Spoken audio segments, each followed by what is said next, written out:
So we got Garnet. We got Steven. Right. In the show, they can fuse together to form Sunstone. Right. Is that something that we're looking at in the future? I would love to have something like that happen. I can't talk about it right now, but I'd love... the big thing for us is making sure the characters are authentic and they satisfy what fans of these characters want, right? And knowing that we want to be able to make those things happen for players.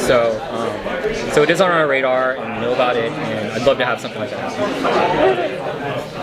How do you manage like the interactions with the environment as well? Not just the fighting itself, but I noticed that in the game there's interactions with the environment as well. Right. What went into bringing that into the fold as well? So I think it's part of the, like, I don't know how in depth I should get on this, but it's like part of the, like, when you're playing the game, there's like different layers of like mastery, right? First of all, it's just like mastering your character and learning how they work, and then mastering your opponent and how they work, and then your ally, and then your opponent's teammate, right? But then the other layer is the environment, and that actually ties into the gameplay and what you're learning about the game, where you can place the characters, how you can use the environment to your advantage or disadvantage, and that's part of the tactics and strategy that create depth in the game, and why players, I think, will find MultiVersus exciting for a really long time. Can you talk about the Cooldown system and like the decay? Yeah, so cooldowns are a mechanic in the game. I think that they provide tremendous benefit to the game because it allows us to do really crazy things with the characters. So Bugs Bunny can summon a rocket that shoots off and creates a platform for him. But if you just did that over and over again, that would not be fun for anyone. But if we're able to, it's like a lever for us to control the balance in the game and the design of the game, which allows us, honestly, to, it opens the door for all types of crazy mechanics that you would never see before, right?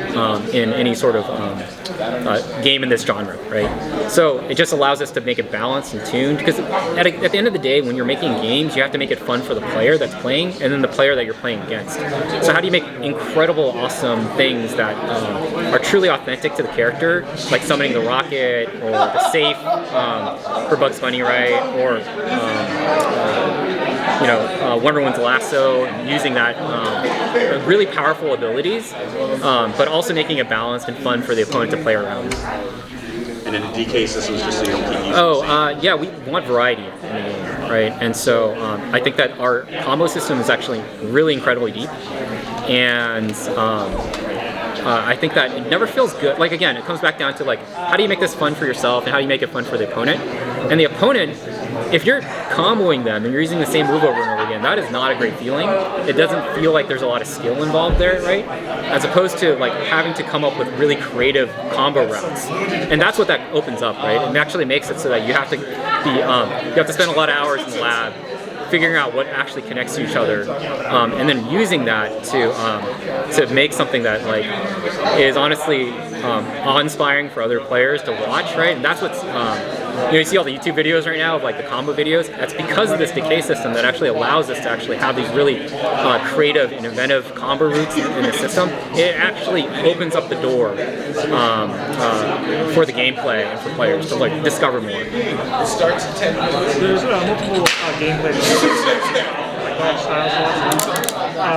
Is there any ideas on closer ones or like other ones that you guys had to scrap to make sure you make the best game? So you're talking about game modes? Yeah, game modes. Yeah. Okay. So I think more game modes are better, right? But you have to focus on a few, especially in terms of balance. So our main mode is cooperative 2v2, and just balancing that alone is going to be tremendously difficult. And we're already, just in a few days, we're already bursting at the seams on, like, some balance issues that have appeared already that we had not anticipated. So if you're going to balance for everything, there's not enough resources to be able to do that. So you have to focus in on something. That's my belief, anyways, in my experience in the past. And so that's what we're doing. We're focusing on 2v2 to balance it, but then on top of that, we're making a lot of new modes that are going to be coming in. And I think that everything from, like, very competitive modes to very casual modes are coming in the future. But we have to, like, especially at the beginning, when the most balanced changes are needing to happen, we have to be focused on making that game really healthy before we move on to other things. On the creative side of thing, I've always been curious. How far in advance do you know, like, which new characters and environments will be added later? And what is the process? Do you have a team that does that, or is it all submit and see what sticks? So first of all, it comes from the team, right? Like, what do we want? There's a lot of pieces in delivering a I guess like making a decision, right?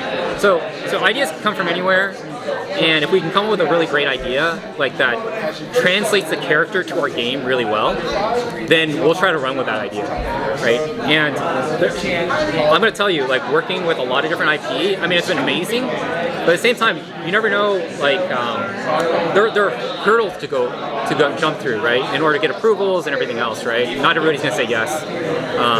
But at the end of the day, you run with these ideas, you see how far you can go with them, right? And then, and if it's really strong enough, you can convince others that it's strong enough and put it in the game, then it realizes that vision, right? And over time, I think it's going to be easier.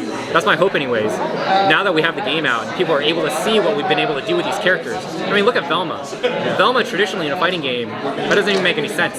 She's not punching or kicking, but in our game, she fights with words, and she's trying to solve the mystery by finding clues and looking around the map and, you know, being very authentic to herself and how she would actually play in the game. And so when other people see that, then they'll feel more comfortable with how we treat their IP, right, and their characters. That's kind of the challenge. It's like convincing and also being able to realize what that character should be, right? And the player will be satisfied with how the character plays, because it plays like how you would think that character should play. Thank you. I guess you kind of answered my question, but how do you feel like you have to hold back on how powerful you want to make a character in the game, even though you know Superman should be knocking everybody out, and you explain that through your trailer and in the system, but how much like holding back on some of the characters that you put in the game and scaling back? Yeah, I mean, at the end of the day, first and foremost is gameplay.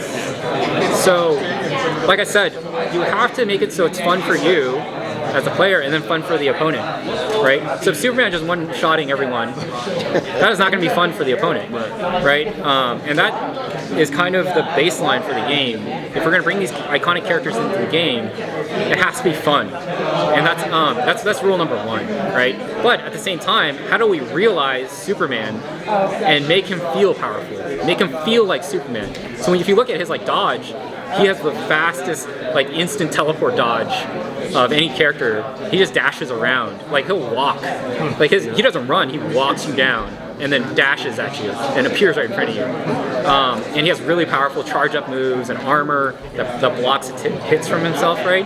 So he has like heat vision and ice breath and flight. He actually flies in a platform fighter, which is pretty crazy. And there's a lot of design challenges wrapped around all that stuff. So I think like when you actually play Superman, I think you're going to be really satisfied as a Superman fan. Myself personally, as a Superman fan, when I play Superman, I feel like Superman. But also, when opponents fight you against Superman, they feel like it's fair. Will we be seeing multi-character characters like, ice, for example, ice climbers? Yeah, so that already exists in our game. So Tom and Jerry is a duo character. So it's incredible. The Tom and Jerry's, the way that we realized it was that when you think about Tom and Jerry, they only care about each other. They don't care about anybody else. So Tom, the whole time, he's just trying to chase Jerry. Even when they're running, they're just chasing Jerry. Their attacks are not directed at other players, they're directed at each other. So everybody else is just collateral damage on the characters. So the whole time, they're running around, jumping, trying to catch each other, while everybody else is getting hurt. And so that is absolutely true to what that character is all about, right? And let me tell you that was an incredibly difficult character to create, but I think that what you see in the game is absolutely incredible. The team has done an incredible job on that character, and that is super important for us to make these characters feel like they are these characters, and you're playing as these characters. And there's a ton of love put into the game to create this authenticity that the characters have. That doesn't come by accident. That comes with a lot of effort and a lot of love. And I think that we hope that translates across to players when they play the game. Can you say how many total backgrounds there are? I see it's like, and talk about some of them. Yeah, so there's a lot of maps, and more coming. Stuff we just added Steven Universe's Sky Arena, and yeah, and orchestral score. We do remixes of all the music as well, and it is incredible. Yeah, we have like Adventure Time, the Tree Fort, Scooby Mansion, and the Batcave, and we have another map called that's our own custom map that has like a lot of different IP. That's like a medley map, but all of them have at least one or two completely remixed versions of the original scores with full orchestral music, and yeah, it's pretty incredible. Like when I heard the Steven Universe main theme remix, I actually like teared up a little bit. It was like, and yeah, the Adventure Time theme as well. Like, yeah, it's just incredible. Yeah. Thank you, everyone. Thanks.